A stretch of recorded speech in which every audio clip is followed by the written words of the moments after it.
بسم اللہ الرحمن الرحیم۔ خواتین و حضرات، السلام علیکم۔ میں ہوں بگڑیر اسحاق احمد خٹک، اور ہمیشہ کی طرح افغانستان چونکہ کچھ واقعات ہوئے ہیں، کچھ تبدیلیاں ہوئی ہیں افغانستان کے اندر اور کچھ گلوبل لیول پر، انٹرنیشنل لیول پر، تو میں نے کہا آپ سے اس سلسلے میں کچھ بات چیت کر لی جائے، آپ کو اپڈیٹ کیا جائے کہ افغانستان کے کیا حالات ہیں اور کیا ہو سکتا ہے۔ اس کے بارے میں تو خیر اللہ تعالیٰ بہتر جانتا ہے، لیکن ہم اپنی طرف سے اسیسمنٹ کرتے ہوتے ہیں۔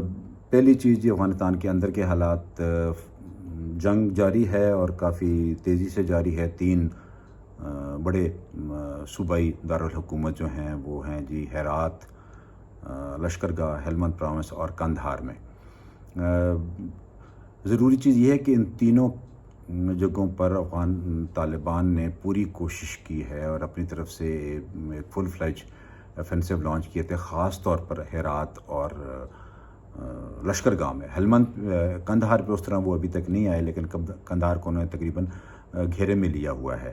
لیکن ان دو کیپٹلز کے اوپر انہوں نے پوری طریقے سے اپنا ایک حملے کیے ہیں، افینسو لانچ کیا ہے۔ اور اس کے مقابلے میں پھر پچھلی بار بھی آپ سے عرض کیا تھا کہ افغان حکومت کی طرف سے ہوائی جہاز بھیجے گئے، امریکن ایئر فورس کے بھی جہاز آئے اور اسپیشل فورسز ہرات بھیجی گئیں۔ تو اس وجہ سے طالبان جو ہیں وہ ابھی تک پچھلے ایک ہفتے کے دوران جو ان کی لڑائی چل رہی ہے، ایک ہفتے سے کم ٹائم میں، اس میں وہ کوئی خاطر خواہ کامیابی حاصل نہیں کر سکے۔ ہاں، لشکرگاہ کے وہ اندر سٹی کے اندر، شہر کے اندر داخل ہوئے ہیں اور اربن وارفیئر جس کو کہتے ہیں، وہ جنگ وہاں پہ جاری ہے جہاں پر انہیں نقصان بھی پہنچا ہے، لیکن انہوں نے میرا خیال ہے افغان حکومت کے جو عہدیدار ہیں ان کو بھی کافی نقصان پہنچایا ہے۔ بومبنگ کی وجہ سے اس علاقے میں کافی تباہی پھیلی ہے۔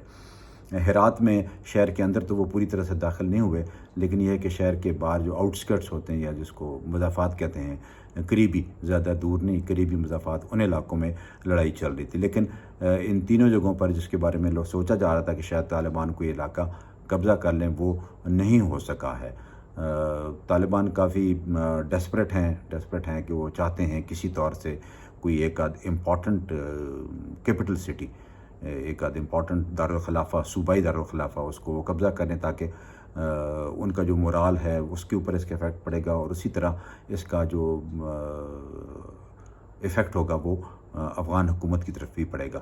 لیکن حالات یہی بتا رہے ہیں کہ شاید وہ اس پہ قبضہ نہ کر سکیں آنے والے دنوں میں بھی، اور شاید اگلے ہفتے 10 دن کے بعد یا شاید اس سے اگلے ٹائم میں جب وہ پوری طرح تیار ہو جائیں تو شاید دوبارہ ان دونوں میں سے کسی ایک شہر کے اوپر وہ قبضہ کریں گے، اور چانسز زیادہ یہی ہیں کہ وہ لشکرگاہ کی طرف آئیں گے۔ لشکرگاہ امپورٹنٹ بھی ہے، لشکرگاہ ولنریبل بھی ہے، اور چانسز یہی ہیں کہ وہ جب تیار ہو جاتے ہیں، اس لیے کہ اس کے دونوں طرف کے علاقے نمروز اور قندھار، یہ دونوں کے دونوں بھی طالبان کے ڈومینیٹڈ ہیں۔ ہرات میں شاید زیادہ نہ جائیں، لیکن میرا ذاتی اندازہ ہے کہ وہ لشکرگاہ کی طرف روانگی دوبارہ ضرور کریں گے۔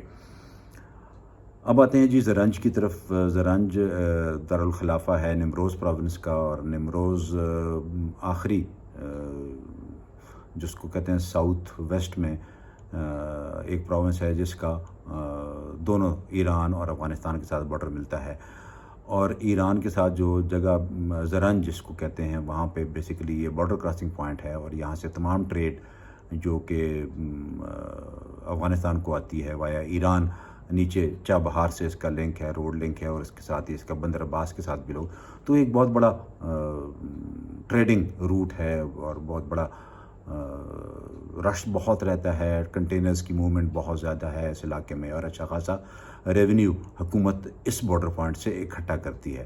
اب دوسرا ایک اوپر جو بارڈر پوائنٹ ہے اسلام قلعے والا، وہ بھی طالبان کے قبضے میں ہے، زرنج بھی طالبان کے قبضے میں آ گیا ہے۔ اس کا مطلب ہے کہ افغان حکومت کے پاس ابھی جو جس کو کہتے ہیں فائنینس افیکٹ ان کا ہوگا، بیکاز یہاں سے جتنا ریونیو کلیکشن ہے وہ بند ہو جائے گا، لیکن طالبان کے پاس اس کا فائدہ یہ ہوگا کہ ان کے پاس ایک ریونیو کلیکشن پوائنٹ مزید بڑھ جائے گا۔ قندھار میں چمن یا سپن بولداغ جس کو ہم کہتے ہیں، دوسری طرف زرنج آ گیا، اور تیسرا اوپر نارتھ میں اسلام قلعہ، تو ان تینوں جگہوں سے ریونیو کلیکشن طالبان کے پاس بڑھ جائے گا۔ اب آتے ہیں جی کہ چمن بارڈر پہ ایک چھوٹی سی ڈیولپمنٹ ہوئی ہے، وہ بھی ضروری ہے۔ وہاں پہ یہ ہوا ہے کہ چمن چونکہ پچھلے ہفتے میں قبضہ کیا تھا طالبان نے، اور جب طالبان نے قبضہ کیا تھا تو پاکستان نے اس کو 2-3 دنوں کے لیے بند کر دیا تھا، اور اس کے بعد دوبارہ کھولا، اور کھلنے کے بعد ابھی یہ ہے کہ صرف انہوں نے بجائے اس کے کہ 12-14 گھنٹے وہ بارڈر کھلا رہے، انہوں نے صرف 3 گھنٹے کے لیے پاکستان نے یہ بارڈر کھولا ہے، جس کی وجہ سے کافی مشکلات پیش آ رہی. مشکلات اس لیے پیش آ رہی ہیں کہ چمن ایک بہت بڑا ٹریڈنگ اور بہت بڑا افغان ٹرانزٹ ٹریڈ کا روٹ ہے. اس کے علاوہ وہاں پر روزانہ تقریباً 25 سے 30 ہزار کے قریب لوگ پاکستان سے افغانستان کی طرف اور افغانستان سے پاکستان کی طرف آتے ہیں. یہ وہ لوگ ہیں جو وہاں پہ لوکل ہیں، اور یہ چمن سائڈ پہ بہت زیادہ آتے ہیں. صبح مارننگ میں آتے ہیں اور پھر آفٹرنون میں یہ لوگ واپس چلے جاتے ہیں، اور اسی طرح پاکستان سائڈ سے بھی ادھر جاتے ہیں، بیکاز وہاں پر ایک بہت بڑی منڈی ہے جس کو ویش منڈی کہتے ہیں. وہاں پر اسمگلنگ کا بہت سارا سامان ہوتا ہے جو کہ لوگوں نے پرچیز کرنا ہوتا ہے، اور پھر وہ انفریکوینٹڈ روٹ سے افغانستان سے پاکستان آتا ہے. تو یہ جو ایکٹیویٹی ہے، اور پھر اس کے علاوہ قندھار سے جتنی موومنٹ ہوتی ہے افغانیوں کی وہ اسی راستے سے ہوتی ہے. زابل کی بھی یہیں سے، ارزگان، ہیلمند، یہ سارے لوگ اسی راستے سے پاکستان آتے ہیں، اور مختلف وجوہات کی وجہ سے آتے ہیں. کوئی تعلیم کی وجہ سے، کوئی ٹریڈ کاروبار کی وجہ سے، کوئی صحت کی وجہ سے، یہ ساری چیزیں یہاں چلتی ہیں. تو یہ جب بند کیا تھا تو اس کی وجہ سے ہوا یہ کہ طالبان وہ جو 3 گھنٹے کی وجہ سے ٹریفک بہت ہو گئی ہے، کنٹینرز وہاں پر کھڑے ہیں دونوں طرف، اس لیے طالبان نے اس کو بند کیا ہے، اور وہ پریشر ڈال رہے ہیں پاکستان کے اوپر، آپ اس کا ٹائمنگ بنائیں اور زیادہ لوگوں کو تنگ نہ کریں. ہو جائے گا میرا خیال ہے 2 سے 3 دنوں میں اس کا مسئلہ حل ہو جائے گا. کوئی اتنی بڑی بات نہیں ہے، یہ چیزیں ہوتی رہتی ہیں. اور ویسے بھی چمن اور تورخم بارڈر پاکستان افغانستان میں اکثر روٹین میں 2 دن بند، 4 دن کھلے، یا مہینہ کھلے اور پھر 4 دن بند، یہ ہوتا رہتا ہے. اب آ جاتے ہیں جی انٹرنیشنل لیول کے اوپر، جہاں پر UNSC United nation security council کی میٹنگ ہوئی ہے آج، جس کو بیسیکلی افغان نے پریشرائز کر کے پرسو کر کے انڈین کو کہا تھا کہ اس میٹنگ کو امیجیٹلی کنوین کیا جائے. ایمرجنسی میٹنگ تھی، بلایا گیا، اور اس میں 2 پوائنٹ پرابیبلی ایجنڈا تھا. ایک تو یہ تھا کہ کسی طریقے سے طالبان کے اوپر پریشر ڈالا جائے، طالبان کو کنونس کیا جائے، یا کوئی طریقہ کار اپنایا جائے جس سے افغانستان کے اندر جو یہ بدامنی پھیلی ہے، انسیکیورٹی پھیلی ہے، اس کو کسی طریقے سے روکا جائے، کنٹرول کیا جائے یا بند کیا جائے. اور دوسری چیز تھی کہ امراللہ صالح اپنی پوری کوششوں میں ہیں کہ کسی طریقے سے انڈین کے ساتھ مل کر پاکستان کے اوپر کوئی سینکشنز کا کاروبار چلانے کی کوشش کریں. آلدو پاکستان پر سینکشن لگانے سے ان کو حاصل کچھ نہیں ہوگا، اور نہ کوئی ایسی بڑی وجہ نظر آتی ہے جس کی وجہ سے سینکشن پاکستان پر لگائی جائے. لیکن وہ جسٹیفیکیشن جو پچھلی بار میں نے کہا تھا آپ سے کہ انہوں نے جسٹیفائی کرنا ہے اپنی ناکامیوں کو، اور ان ناکامیوں کی جسٹیفیکیشن کے لیے ان کے پاس پاکستان کے علاوہ کوئی دوسرا ملک نظر نہیں آتا. تو اب مجھے سمجھ یہ نہیں آ رہی ہے کہ یونائٹڈ نیشن سیکورٹی کونسل جو ہے UNSC، وہ کس طریقے سے طالبان کے اوپر پریشر ڈالے گی، اور کیا پریشر ڈالے گی، اور کیسے کرے گی، اور ان کے ساتھ کون ہوں گے کہ وہ اس جنگ بندی کو ختم کریں. یا تو ایک طریقہ کار یہ ہے کہ یونائٹڈ نیشن اور UNSC مل کے، اور یہ سارے مل کے ایک ریزولوشن پاس کرائیں، جس طرح انہوں نے 9/11 میں پاس کرایا تھا، اور اسی وقت افغانستان کے اوپر اس کے چند سالوں کے عرصوں میں لاکھ سے اوپر افواج آ گئی تھی، اور وہاں پر انہوں نے طالبان کی حکومت ختم کی، اور ایک گلوبل وار آن ٹیررزم جو 20 سال چلی، اس طرح کا کوئی ریزولوشن لایا جائے. لیکن یہ ریزولوشن صرف اس لیے لایا جائے کہ وہاں پر یونائٹڈ نیشن پیس انفورسمنٹ کی فورسز کوئی لائی جائیں، یا پیس کیپنگ کی کوئی فورسز لائی جائیں. کیپنگ تو مشکل ہو جائے گا، فی الحال ان کو پیس انفورسمنٹ کا میکانزم یہاں پر چلانا پڑے گا. تو کوئی نئی بات نہیں ہوگی، ہوتا رہا ہے، پہلے بھی ہوتا رہا ہے، گلوبلی یہ ہوتا رہا ہے، پیس انفورسمنٹ کا میکانزم چلتا ہے، اور UNSC کا کام یہی ہے.